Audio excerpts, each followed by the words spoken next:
Hi, I'm Weston LaBar, Chief Strategy Officer with Cargomatic. And today we have the Chairman of the Federal Maritime Commission, Mr. Daniel Maffei, with us. Dan, thanks for joining. It's really my pleasure, Weston. So, Dan, I think the big thing is there's been a lot of activity this year, maybe for the first time in a long time. The nation's capital has been abuzz about supply chain throughout 2021 and 2022.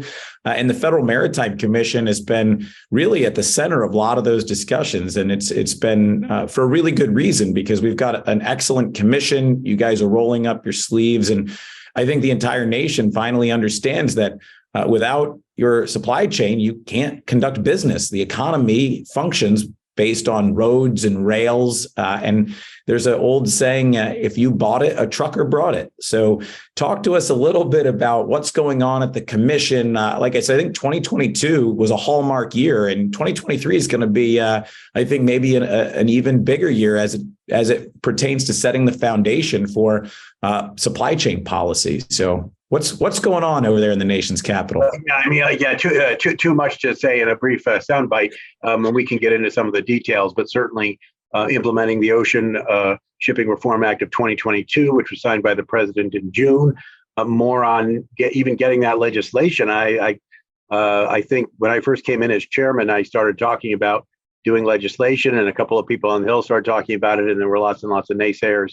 And then, just a little over a year later, it was done. So, don't say it can't happen. But now we do have to implement it. I joke with my staff that most people in the world don't have their to-do list written by both parties of Congress and signed by the president, but we at the FMC do. So we've got a lot of work there. But it's not the only thing we're doing. We continue to do the audits and various things to try to make sure that that the carriers know where we're going. This is not gotcha or anything like that, but we do want to make sure that they know that we are raising the standards, but we're trying to do it in a way that's very fair, very much on a level playing field, and it helps them do what they say they're going to do. We're also trying to do, it's all, of course, for shippers, and that includes exporters, importers, and intermediaries. Those are really our constituents, trying to work out that, keeping our eye on the ports in the United States and port congestion. And as my colleague Rebecca Dye says, supply chain is a fine, is a fine term, but it doesn't really describe it. It sort of implies almost a one-dimensional thing, and really we're talking about a three-dimensional or even four-dimensional space. So she calls it just a supply ecosystem, and that's really what it is. So we all have a role to play in that, I'm glad that we have such an active Congress and such an active president, but I'm also proud to be an active FMC chair and to be working with 4 other commissioners of representing both parties in a variety of views, but who are all dedicated to doing what we can to try to improve the supply chain in the United States, not just coming out of COVID, but for all time. Absolutely. It's funny. I did a presentation earlier this year. I was a keynote speaker, and I did a presentation of supply chain as an ecosystem. So I think we share the thoughts. I'll tell Rebecca to expect a royalty check. Yeah. No, it's in the mail, actually. Okay. So, but no, and I think you bring up a lot of things, because at the core of all of this is fairness, right? And over time, a lot of policies will be adopted that they just don't evolve as the industry evolves, and we've seen it. That was really the point of OSRA, and a lot of what we're looking at. It's the point of the alliance structures, and how do we make sure that we're making things more economical, more environmentally friendly, but at the same time not creating pinch points in the supply chain or bottlenecks or any sort of inequity, right? That's really a big part of it. And talk a little bit about the efforts you guys have gone through. I know, Commissioner Bensel has the data standards, and he's been looking very much at how do we start to look at technology as a fixture. You've got Commissioner Dye, who's done a fantastic job with the supply chain roundtables and working with shippers and carriers and really trying to understand everything. Talk a little bit about your approach, because for me, I think it's so interesting that you've got different commissioners dedicated to certain core functions, but it really all comes back then as you come together as a commission to affect that ecosystem. Yeah, we also have the Shipper Advisory Committee, which was part actually legislation last Congress, and that gives us a particular group of exporters and importers that we can ask questions of. They can make recommendations to us. It's funny. I think, as you know, and I shouldn't talk about my dark past, but I used to be a member of the Congress, and I was very, very close to my constituents. I think in a way I still have, like I mentioned, that shippers are my constituents now, but I do think that being in touch with them and all sorts of stakeholders, not just shippers alone, but the ports, the terminals, certainly truckers, certainly equipment providers, but all and even the rail. It's all one system. It's all connected. We have to do our best to get rid of stovepiping. We work with Marty Oberman and the Surface Transportation Board.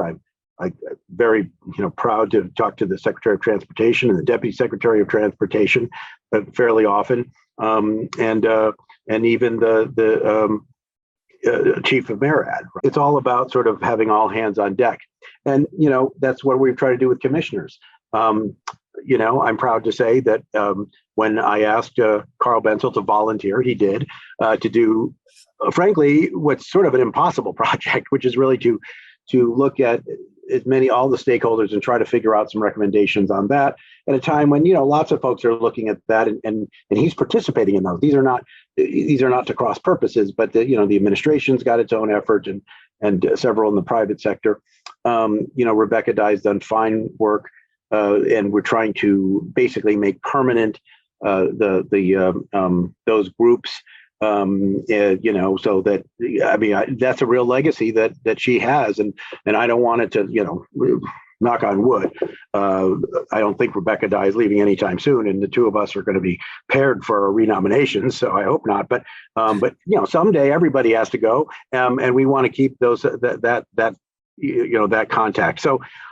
Look, I do think we're trying to, have everything driven on, what it's like on the ground to ship things.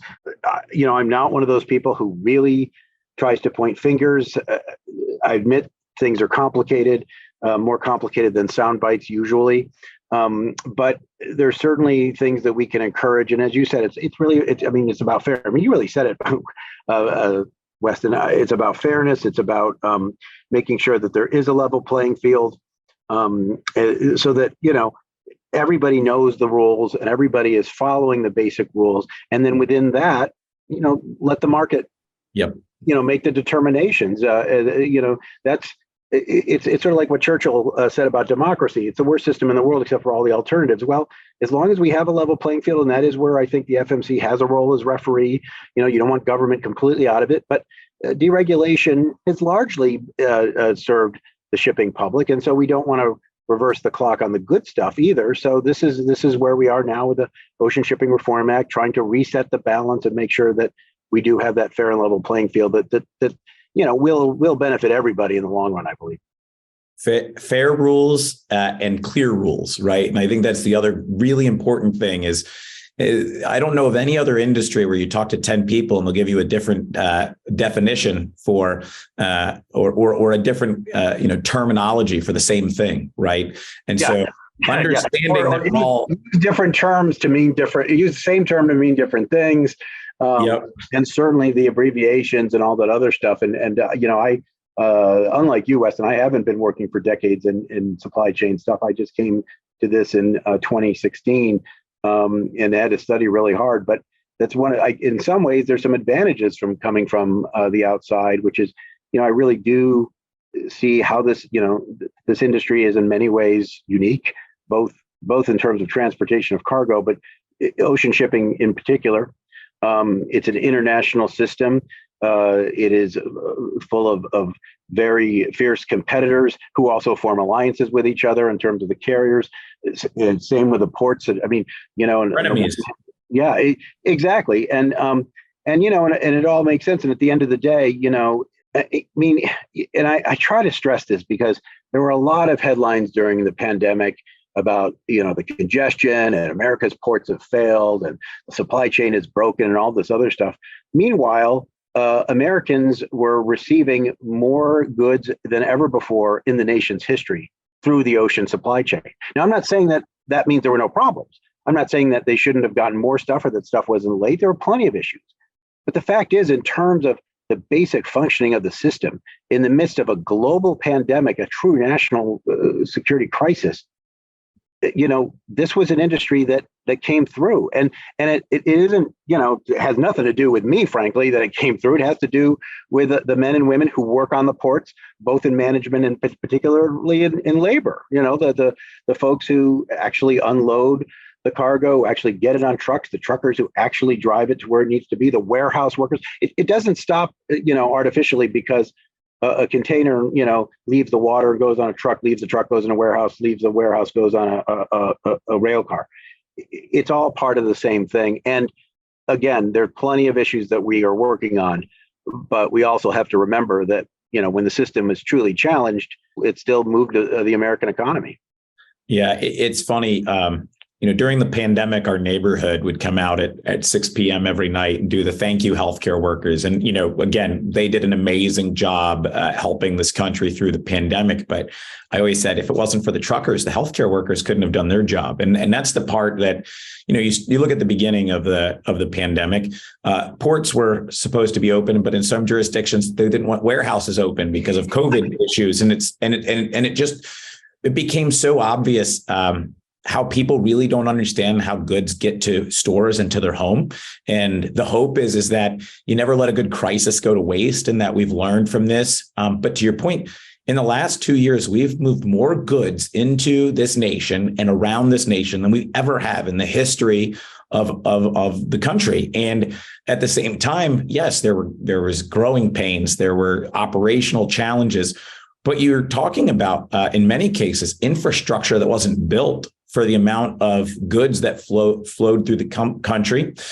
You're talking about an industry that finally has the attention of investors, right? Like, people want to fix supply chain problems. That's because they became so pronounced when you went to Amazon and you clicked on something and it said out of stock and that you might have to wait weeks to get it. Many consumers forget the Sears and Roebuck catalog days where you ordered something and 6 to 8 weeks later it showed up at your house, right? And so the hope is that we, as a country, we understand the essentialness of our supply chain, our distribution chain, the ecosystem as a whole, and that we invest in digital infrastructure, which I know you guys are looking at from data standards. We invest in the physical infrastructure. We invest in the people, right? Because as I talk with members of the Longshore Union, it's really about showing them where they fit into a future where there are going to be elements of automation, but how do we make sure that they understand they're part of that future, not part of the future, right? And how do we get the proper training and credentialing in place so they're able to do what they do today, which is excel at moving our cargo in and out of ports. And so I say all this because I think we've got a fantastic opportunity. I think you guys at the FMC have done a great job at understanding what the opportunity is for the commission and how you can play a bigger role in these conversations moving forward. The hope is that we continue to double down on investing in our infrastructure. Hopefully the narrative changes. For the longest time, my entire career was showing up at public hearings to talk about why truckers are good people and they're not just the folks, they're not just creating pollution and traffic, but they're actually helping folks have a quality of life, and they're trying to do it in the most responsible way every day. But talk a little bit about the opportunity, because you guys came up with the interpretive rule and then OSRA happens, and now you guys have the unique opportunity to help define what the rules are going to be moving forward and how the commission plays a role in it. And I think that's so important because for the longest time, I feel like the FMC was the only body that you could go to. But in many cases, back in 1980, you had a lot of your powers stripped from you. So just talk a little bit about 2023, the opportunities that OSRA has created and how the FMC can really take back control of our supply chain. Right. Well, So I'll get to that in specific, but I do want to agree with you that this is really an opportunity, and it's an opportunity we can't afford to waste. So I said a lot of good things about the supply chain keeping moving, but there were also lots and lots of issues. Certainly the congestion, ships waiting to get into port, sometimes weeks. You had backups with trucks and rail and all sorts of different issues there. And frankly, for all the problems that the ports had, there were more problems inland. It's like when you call a plumber because your sink is clogged. It's actually not the fixture that's clogged; it's the pipes under it, and that's where we're still seeing problems today. Most of the ports, not all, but most of the ports are much better off. The ships now are not waiting very much at all, except maybe at Savannah a little bit. But by the time this people see this, that might be done. But the fact is you've still got not enough warehouse workers. Frankly, I've been surprised that the warehouse workers aren't getting paid much more. It's not keeping up their wages with other kinds of groups. I don't know exactly why that is. Same with truckers. You've got a whole bunch of issues that should be resolved. And just because freight rates have gone down and the congestion is let up doesn't mean those problems aren't still there and won't be a continuing source of frustration in the future. So we do have to take this opportunity. As you mentioned right at the onset of the call, suddenly people, supply chain is a household word. And I don't think it was before. You're certainly people who work with the supply chain, but I've been at the FMC since 2016, and suddenly my mother was interested in what I did there, right? Going into 2021, and it's a very different kind of thing for most. There are people who worked at FMC for 30 years and their families never knew what they did, and suddenly they're watching TV or something. So and they see something about the FMC and it's like, wait a minute. So it is a different time, and it is an opportunity we have to take. So OSRA is sort of part of the key to that. The way public perception always is you either hear, oh, OSRA, that's nothing, that's just window dressing, there's nothing new there, or the alternate, by some, which is, this is in danger more before it was passed than now, but this is going to endanger the entire system. It's radical, it's an unhinged kind of reform that we don't need now, blah, blah. And it's really neither one of those. There's certainly some strengthened authorities that we have. I think, very clearly says where Congress and the president are in detention demurrage, and the need to reform that. I think reform it, not to get rid of detention and demurrage. Detention and demurrage are, as the interpretive rule said, the way that, we incentivize cargo moving through the system. But if you're paying detention and demurrage, whether or not even if you do the right thing, and it's just, some sort of exception here, exception there, or whatever, the whole system loses credibility. And I think that's what happened. So then that leads to congestion. So in making sure that that we have a clearer set of rules and that we enforce those rules, will be very key. And that's in that bill. And I do want to, and I know this, Weston, but just to make sure that this builds on the interpretive rule. The interpretive rule, the incentive principle, is what Congress is taking up and said, look, we love that you did this FMC. Maybe they don't love anything, but we support that you did this FMC, but we want a little bit more meat on those bones in the same direction. So that's what we're doing. Obviously, we're looking at exports in a different way. Exporters, particularly at certain times, really had some issues. Not so much because nobody wanted to take exports. It wasn't because of lack of demand abroad. The dollar remains a little bit, strong in terms of exports. So there are those factors, but primarily because carriers were making so much money on imports, exports just got crowded out, and that's not fair, right? So Congress spoke on that, and a number of other things, on anti-retaliation. That's quite important. We could get into the details, but all of these things, I supported. Some of them I hadn't thought of, and I was glad that Congress was thinking of them. I think some of them, we're going to have to work hard on to make sure it's clear, as you say. It's a little bit vague in the legislation, but I think we're moving us forward. It is not undoing the basic deregulated ocean shipping system. It's going to be very market-based. There's no change there. It's not, the large carriers. It's not changing those players in any appreciable way. It's just saying, look, you have to practice what you preach. I mean, large carriers come into my office and they don't say, Maffei, we're against doing any of these things. They just said, well, how do we get in compliance? We want to make sure we understand the rules. We want to make sure there's not unintended consequences. And if that's really what they're saying, and they're regulated, I regulate them, so I can't completely trust them just because of my role, and I don't think anybody should. But on the other hand, we'll hold them accountable, but we'll also try to make sure that they know what they need to do to comply. And I think that really will help. But we're just one entity. STB is making some major strides. I think DOT, particularly FAA. I mean, all of this is connected. You can't. Again, the cargo doesn't know, right? I mean, Weston, you convinced me of that when you were saying, like, does the cargo really know if it's on an intermodal train car or if it's in a boxcar? No, it doesn't care. Just find the most efficient way to get it to its destination with the cheapest for the shipper, but also avoiding as much possible externalities like pollution. And factoring those in, and that's we're trying to do our part on that. And it's what's funny before I respond to that. It's the last 2 years have been interesting because my family also will start telling me factoids that they've read about the ports of LA or Long Beach or what's going on in the national supply chain. And 4 years ago, I would start talking about trucking because I talk about basically two things: the supply chain and sports. And beyond that, I don't know. That takes up a lot of my mind. But I went. By the way, Weston, that still makes you cooler than me.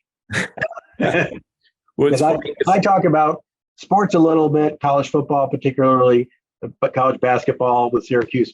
I talk about supply chain stuff, and then I talk about science fiction. So you're still a lot less nerdy than I am. I talk a lot about the Philadelphia Eagles these days. Because they work a lot more efficiently than the supply chain did last year. But it's funny because 4 years ago, my wife would say, stop talking about trucks. Nobody cares. And now everybody wants to know what's going on. And, when are the ships going to be unloaded? And it's become part of people's regular thought process, especially when they're thinking about buying something, or, I'm in the process of looking for a new car. And it's like, what a crazy change, because a couple of years ago, they basically they'd give it to you to take it off the lot. And now you have to order it months in advance and do all kinds of crazy stuff. But we've become important people in the discussions, I guess, with our friends, because they want to know what we know. Look, it is tricky. You bring up kind of sound bites, and it's the holiday season now, and but I remember last year so well. There were these stories, both on national and local news, and the mainstream media that doesn't cover this industry all the time. I'm not talking about the groups that we know so well, FreightWaves and JOC and the ones that cover the industry, so they know it. But mainstream media, and they were saying, well, Christmas is going to be canceled, right? And the supply chain and all these ships, they would, ships at sea, and they've got all these Christmas gifts on them. And of course, you and I both knew that the Christmas presents, for better or worse, were delivered several months ago at this time. And that, a cameraman, and I was in local news for a while at the beginning of my career, you can show an empty shelf anywhere, right? I mean, like, even in there's always some moving around. If you don't give it context, but there would be plenty of stuff. But even I was fooled, Weston, because I told people, I said, look, there will be plenty of stuff to buy last Christmas. There's plenty of stuff to buy. But if you have a special thing, have your kids write Santa early, because you never know if you're going to be able to get that particular item. And I practiced what I preach. Chairman of the Federal Maritime Commission, knows so much about supply chains, went out and bought my daughter the Barbie dream house she wanted. Full price at Target. I shouldn't say where, but full price at one of the main stores. No problem. That's what I got it in my basement. I think this was October. I was all ready.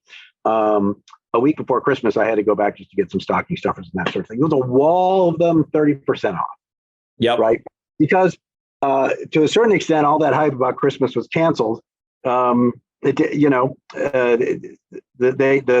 big box stores had already corrected for that. And in fact, and this is something that, we're seeing now across the industry, there's an inevitable overcorrection. They ordered too much this year for Christmas. They ordered the stuff too much and several months early. And so one of the reasons why the prices are so low now is because the usual stuff is already been done, right? So there's all sorts of very difficult to predict things going on in these areas. But I am glad that people are interested. But I also, it's important that we also try to, I guess, make sure people understand that it's not necessarily as simple, or straightforward as you might think. It's frankly, I've been saying that, chaos theory, where you've got a million variables and a butterfly in China can create a tornado in the Midwest. Well, it's more akin to that than it is to, sort of a typical, forecasting a stock price or something like that. And that's what people, I hope, can understand, that there is no central freight bureau, right? I don't mind people teasing me, you chairman of the FMC, you're responsible for inflation, ha ha ha. And look, there's certain things we can do to make sure that freight rates are as low as the market will let them be. But at the end of the day, these are very, very complex things, and nobody, there is no there's no conspiracy, and even to the extent there are conspiracies, they're usually not what people think they are, right? It's the carriers, they want to bring cargo into the States, and certainly if we're talking about the Chinese carrier, it part of its mandate from its ownership, the Chinese government, is to make sure that exports out of China can get to the U.S. in a timely and a cheap enough manner. So it's important to realize some of those complexities as we do try to make those improvements, and as we do listen to shippers and even consumers, because what they face are real issues.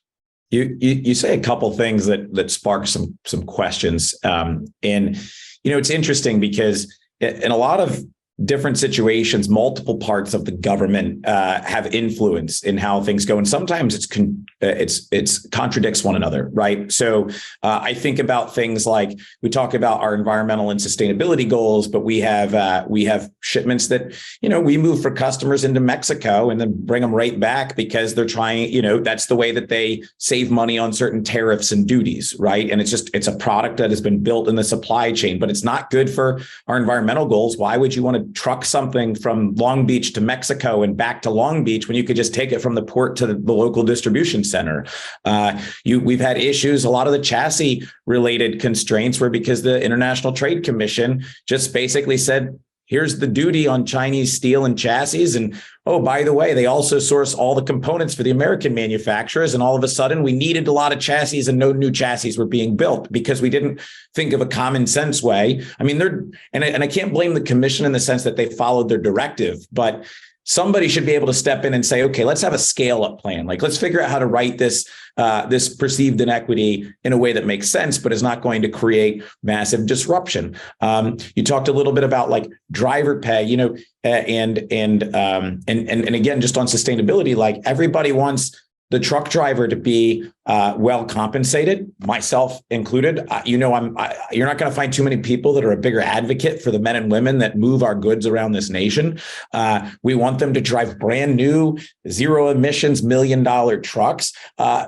But in order to do that, you have to do well to do good. So to pay people great wages and to buy new equipment, you have to charge rates that are commensurate with having a profitable business to do that. And so at the same time, we're talking about inflation. You have the same conversation about investing in better equipment and investing in your people more. And at the same time, you got customers asking you to, hey, can you sharpen your pencil on these rates? And where I'm coming from is talk a little bit about what you have to do at the government level in communicating with all these different stakeholders in Washington, D.C., and in some cases in the state governments to try to get alignment, because this is from personal experience, but far too often you've got I'll pick on my favorite agency, the California Air Resources Board. They're going to move forward with their climate change goals, and in a vacuum, their climate change goals are well intended. But when you don't have the California Public Utilities Commission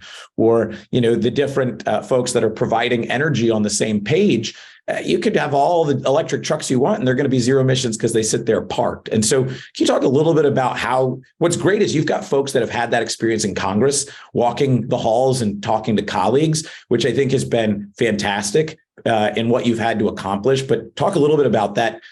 Yeah, there's pluses and minuses to this attention that we've got. And certainly the plus we've talked about is that opportunity, the fact that we have a mandate, the fact that we've gotten, new legislation in Congress, and even the mainstream media pays some attention to us. But the disadvantage is the same thing that disadvantaged any member of Congress, including myself, who try to work across the aisle. And it does happen, maybe even more often than you think. But once too much light is spotlighting it, then people get entrenched because they're playing to the extremes or people who have a particular opinion. And that's what, unfortunately, I even see that coming into supply chain issues where, one side will argue one way no matter what, and the other side will argue the other way no matter what. And they'll impugn each other's motives and that sort of thing. And look, that's part of being human, and it's part of the reality of modern society. So I'm not trying to be critical. I'm sure I've engaged in it too, to a certain extent. But what I am trying to say is that it is, at some point or another, if we can get to the point where we're listening to each other, if you really, really do care about actually putting forward your goals, whether it's real action on climate change that will last, whether it's, I talk a lot about wanting to do bipartisan rules, try to get all the commissioners to support them here at the FMC. And I think some people could say, well, if the Republican, Rebecca has more doubts about it, you can outvote her right now. You've got 3 Democrats, but I don't want it to be overturned the next, Republican chairman there is, and the next Republican majority. I want to do things that are going to last. And that means that I have to work with others. And in that sense, that's what I want to do. This is I guess an executive position because I'm chairman now, but it's more of a legislative one. It's more of a working with folks. And that's what we really have to do across all these different modes and all these different places, and even states and the federal government. I try to stay away from, what the states do, the states do. There's a lot of things out there that are well-meaning, but are not necessarily done in a context where it's really understood what the results will be. The particular policy you were talking about, I don't know. So I'm not commenting on that, but there have been calls in Congress, for instance, to get rid of the alliances altogether. And, you could do that, but if you did that and did that alone, you could potentially create, certainly in some ports, smaller ports like Oakland or even Seattle, Tacoma, and Baltimore, and even Norfolk. You could have some of the carriers just start skipping them, or let's say no, these are too important, they're not going to skip them. Well, then you've got carriers each acting independently without able to space share, sending individual ships, maybe smaller ships than they do now. But the fact is, a smaller ship is going to pollute almost as much as one of those large ships. And so you're essentially doubling the amount of pollution that you're bringing into that port due to the ship. Now, I'm not saying there's nothing you can do about that, but don't be foolish about that. There are, everything is interconnected in a way that I do think that if you really want to make a policy, if you really want to improve things for the future, and not just a soundbite and making a political point, but then you've got to try to work with others and find compromises. It's a dirty word in this town these days, but it's a compromise that lasts is better than a forced through solution that is reversed in a year or two, I think, in any measure. So I don't know. I think, fortunately, again, we're in transportation. I think that's where even the Congress was able to get together on the bipartisan infrastructure bill. I'm the only time I can remember since I left Congress really being jealous of the current members, because that's what I was always interested in, and what important to my constituency, and my Republican successor, of course, supported it. Right. So it's a very important it's very, very important that we continue to try to work together on transportation, but there's always going to be temptations to go for that soundbite or to go for that, one particular group, whoever it is, right? To satisfy them, and you don't want to compromise because they have it right. Well, they may have it right, but it doesn't necessarily mean that the policy you do is going to produce the outcome that they really want, right? Not in a complex system like the ocean container transportation system. It's funny. I have a really good friend. He actually just retired from the Pennsylvania State Legislature, and before I moved out here, they just passed the budget, and he said, I know this is a good budget because everybody's mildly upset with it. Yeah, exactly right. So nobody was overly happy, but nobody was really angry. It's just everybody felt a little bit like they didn't get what they wanted, but everybody got a little bit. So it's always just stuck with me. I know we're getting close to time. I got two, I think, very important questions, and I'll ask them both now. But on one note, what are the top three things that the commission's looking to tackle in 2023? And I know some of them are probably carryovers. And then on the heels of that, I think, and I mean this sincerely, I've been so impressed with the work you've done as chair of the commission. I really am so honored to have had the opportunity to work with this commission and previous ones, but this one I feel like is really sinking their teeth in. And the second question would be, what do you want your legacy to be when, hopefully it's no time soon, but when you look back, you're on the rocking chair talking to the grandkids. What are the three things that you want to leave as a legacy to say, I'm really proud that we were able to accomplish this in my time at the Federal Maritime Commission? Well, I'll take the first question first. I mean, look, to a certain extent, they're all going to be carryovers, although the context is a bit different now, right? Keeping the momentum going for reform, for, those rules that the Congress wants us to do and is having us do, and making sure that we don't, that the energy doesn't flag just because the rates may have gone down temporarily. I mean, in many cases, there's still lots of issues and, complaints about contract rates not following close enough I could go into that, but a lot of different issues there. So it's implementing OSRA, it's enforcement. The commission went through a time when it basically didn't really do any enforcement. I like to think that's because everybody was doing the right thing, but I don't think that was the reason. It just, so there was maybe some over enforcement on some, smaller businesses or that. So I without prejudice to the past, I do think that, we have to do a lot still on the enforcement. If we don't have a credible threat of prosecuting an entity that breaks the Shipping Act, then it's not really the system's not going to work. So a lot of my emphasis is on that enforcement, getting those rules done, getting those rules right. Believe me, I'm listening to the ag community on the refusal, what we call the refusal to deal rule, the thing that makes sure that you can negotiate for space, whether you're an exporter or importer.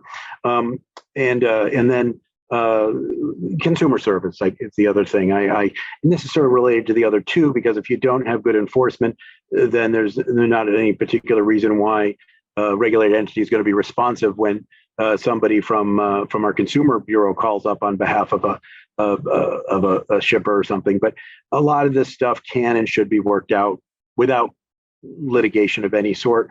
But we want to make sure that we have that credible system and the resources. I'll be honest with you, the current budget environment, Congress was great, right? They said that they wanted to give us a boost and acknowledge that we're a very tiny agency trying to do a big, big task. But it has nothing to do with us, but all of these machinations over, continuing resolutions and that sort of thing. I mean, I wasn't kidding when I told the Senate committee that we needed the resources or we wouldn't be able to do it all.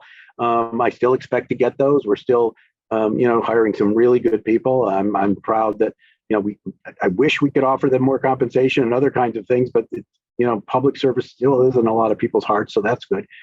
What is my legacy? Look, I will be honest with you. I think if you think about your legacy too much, and this goes for everybody, I think it's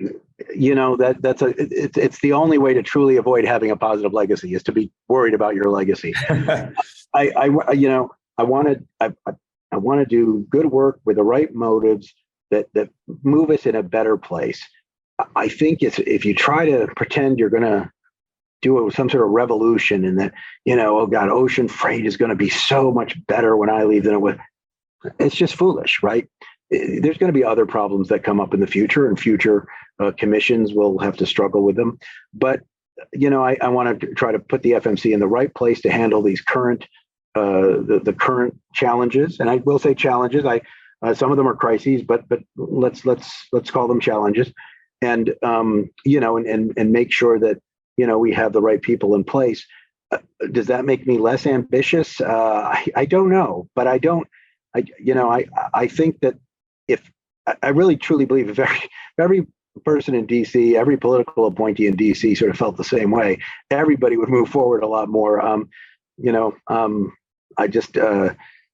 don't know. I do say this: nothing cures ambition more than 2 terms in the U.S. House of Representatives. There you go. It's to your point.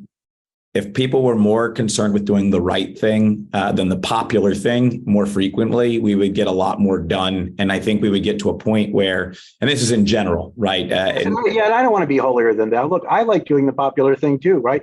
And I try to come up with sound bites that are going to be quoted, and I have a background in media relations and things like that. So I'm not trying to be holier than thou, but I do think that that we should basically, you take your work very seriously, you don't take yourself very seriously, and that's what I'm trying to do. I think the best thing I can do at the FMC, frankly, is to empower the people who work here, some of whom have decades of experience, some of whom are truly brilliant, and frankly, and the other commissioners. And when people tell me, "Oh, this commissioner is doing that, and this commissioner is doing that, and this commissioner is doing that," every now and then I think they think I'm going to say, "Oh no, I want all the limelight." No, I'm the opposite. I'm like, no. We need a zone defense, right? It's not a coincidence if 5 people on a basketball team, 5 Federal Maritime Commissioners. We need the whole team. So, and I think that we do have a great team, diverse in our backgrounds, and so no, we that's what we're all about. So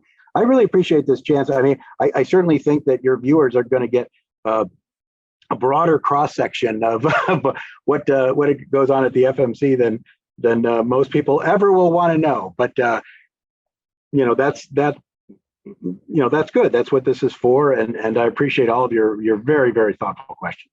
No, again, thank you for joining us. I know you're extremely busy, looking at ways to fix these bottlenecks we've just spent the last 30 minutes talking about. And again, thank you for everything that you're doing and the commission's doing. I always appreciate the opportunity to work with all of you because you care. And at the end of the day, that's really what it's about, is caring. And Weston, look, you're just because you're in the private sector doesn't mean you don't care. And I think that's another thing that I'm really trying to, train Republicans not to think the government's the bad guy, and train Democrats not to think the private sector is the bad guy. We can work together. Sure, there should be a healthy skepticism. There has to be, but that's okay. But there's certainly in terms of supply chain issues. And look, President Biden realized this, right? When he appointed his port envoy, he didn't say, "Well, go out and just dictate things." He said, "Go out and talk to everybody, talk to the ports, talk to the carriers, talk to the terminals, talk to the." And John Percari did that, and now General Steve Lyons is even expanding that even further. And I don't want to draw too much attention to that because I'm worried that if it gets more attention, it won't be such a constructive conversation. But I got to tell you, they're doing really great things, and I'm trying to help them wherever I can in my role, because it really is when people work together that you're going to find, again, maybe not the best solution by your particular lights, but a solution that is still good, that will last. So that's my answer to your legacy question.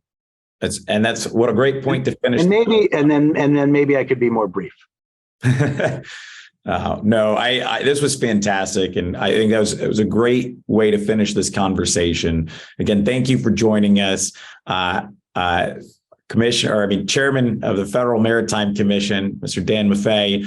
and a personal friend. I really have enjoyed getting to know you over the last few years and working with you. And on behalf of everybody at Cargomatic, thank you for joining us. Thank you for all of your hard work, and thank you for all of you for sticking with Dan and I as we chat about our favorite subject. Just a couple of freight nerds geeking out, but thank you for joining us, and we look forward to more of these types of opportunities to have dialogue in 2023.